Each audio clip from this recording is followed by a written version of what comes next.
For our project, we decided to discuss the wealth gap in America and living below the poverty line. The wealth gap is the unequal distribution of assets among residents of the United States. Wealth includes the value of homes, automobiles, personal valuables, businesses, savings, and investments. This gap continues to get bigger and bigger in the United States.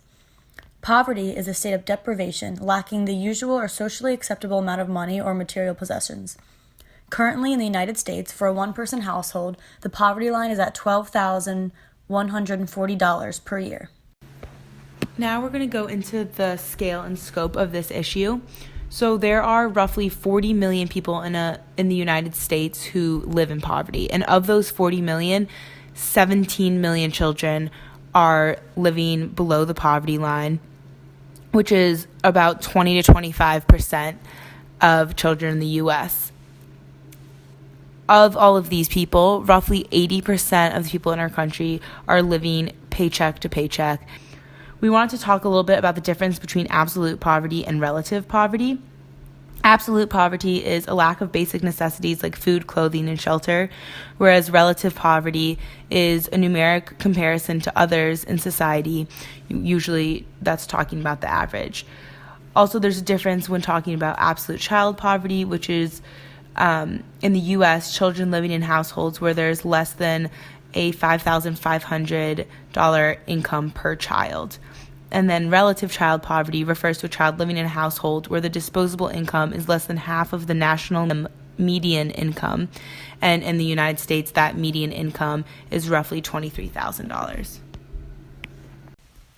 Someone who is living below the poverty line is typically living paycheck to paycheck. They don't have enough money to get the proper things that they need in order to survive. For example, someone who is living right at the poverty line level, which means is a one-person household making $12,140 a year. If they spend some of that money on a studio apartment in one of the cheaper neighborhoods of D.C. at $809 a month, they are spending $9,708 a year on their living. And then for utilities at $80 a month, that's another $960 per year. Then if you add in transportation in order to get to work and other places, at $70 a month, that's $840 a year. If you add those up and subtract it from what they're making in a year, that leaves them about $12.15 a week to spend on food.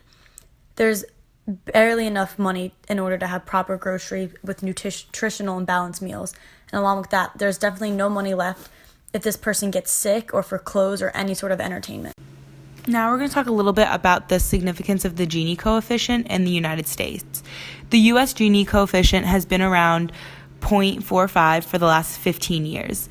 To give a little background information, if this number gets to 100, that's the scenario where one person has every penny and everyone else has nothing. And if the number is 0, then everyone has equal amounts of money. How equal is the United States? The top 1% is taking roughly 10% of the income, which means that 99% of people take 90% of the income. Now, America has not seen inequality at this level since we began recording data. Sociologists and economists suggest they were living in a time of hyper-inequality. 1968 was the most equal year in American history, meaning that was when we had the lowest Gini coefficient with a score of 0.36. And to give some context, our current score is 0.48. To give some examples of this hyper-inequality, the Waltons, the family that owns Walmart, is a family of 6 people that have as much money as the bottom 40% of Americans. The richest 3 Americans hold more wealth than the bottom 50% of the country. And the richest 62 people in the world have the same as the bottom 3.5 billion people. We chose to talk about this topic and the wealth gap and how so many people are living underneath the poverty line in the United States because living in poverty really limits people. It limits their access to transportation. It limits their access to food and medical services. A lot of people can't even afford health care. It limits access to a good education, which then obviously affects the kinds of jobs people can get later on. It's also less likely to have any kind of social or cultural capital. There's no money for fun. That's kind of out of the question. Everything is just for necessities. It also limits the amount of financial risk someone can take, and especially for people who are single mothers, single fathers, or have a partner and still raising children, they can't afford to take days off or risk asking their boss for a raise because that could cause them to get fired. Food deserts, which are areas with no grocery stores nearby, and underfunded schools are often symptoms of poverty. Nutritional health and education are two of the most important factors in predicting future success. Anyone has a chance of becoming poor within their lifetime. There are certain groups within the United States who are more likely to be poor than not.